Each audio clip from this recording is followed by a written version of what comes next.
আজকে আমরা দেখব ষষ্ঠ শ্রেণীর ইতিহাসের একটা প্রশ্ন, সেকেন্ড ইউনিট টেস্ট 2025। পূর্ণমান 50, সময় 1 ঘন্টা 30 মিনিট। সঠিক উত্তর নির্বাচনী 1×6। পার্শ্বনাথ ছিলেন জৈন তীর্থঙ্কর।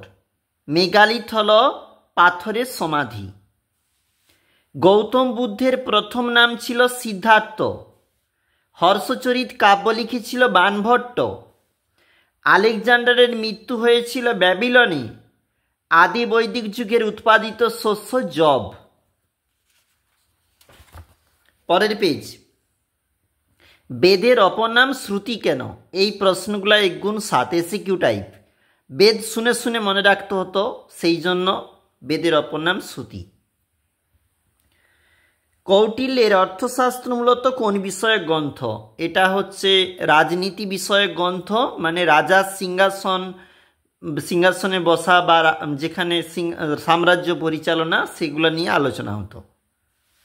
অষ্টাঙ্গিক মার্গ কি? বইতে অবশ্যই রয়েছে। মার্গ শব্দের অর্থ পথ, এবং পুরোটাই দেখবে। সম্রাট অশোক কোন ধর্মের সমর্থক ছিল? বৌদ্ধ ধর্ম, কারণ উপগুপ্তের কাছে তিনি দীক্ষা নিয়েছিল। নব্য ধর্ম আন্দোলন কাকে বলে? খ্রিস্টপূর্ব 6ষ্ঠ শতকে ব্রাহ্মণ্য ধর্ম ও বেদের বিরোধিতা করে যে নতুন ধর্মমতের উদ্ভব ঘটেছিল তাকে নব্য ধর্ম বলে। ভরত গোষ্ঠী রাজা কে ছিলেন? সুদাস। গাথা সপ্তশতী কার লেখা? সাতবাহন রাজা হালের লেখা।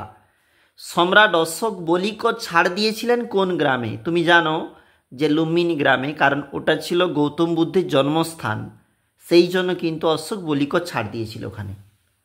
দেখো, এইগুলা তোমার জন্য রয়েছে 2 নম্বরের প্রশ্ন। তুমি দেখতে পাচ্ছ কোনগুলা 2 নম্বর। পরের পেজে চলে যাচ্ছি, এটা পরের পেজ, পরবর্তী প্রশ্নটা, এবং এগুলা রয়েছে 3 নম্বরের জন্য। দেখো, সম্পূর্ণ প্রশ্ন তুমি কিন্তু দেখতে পাচ্ছ, অবশ্যই দেখবে প্রস্তুতির জন্য। এবং 5 দাগের যে প্রশ্ন রয়েছে, দেখো এগুলা 5 নম্বরের জন্য, 3টা করতে হবে তোমাকে,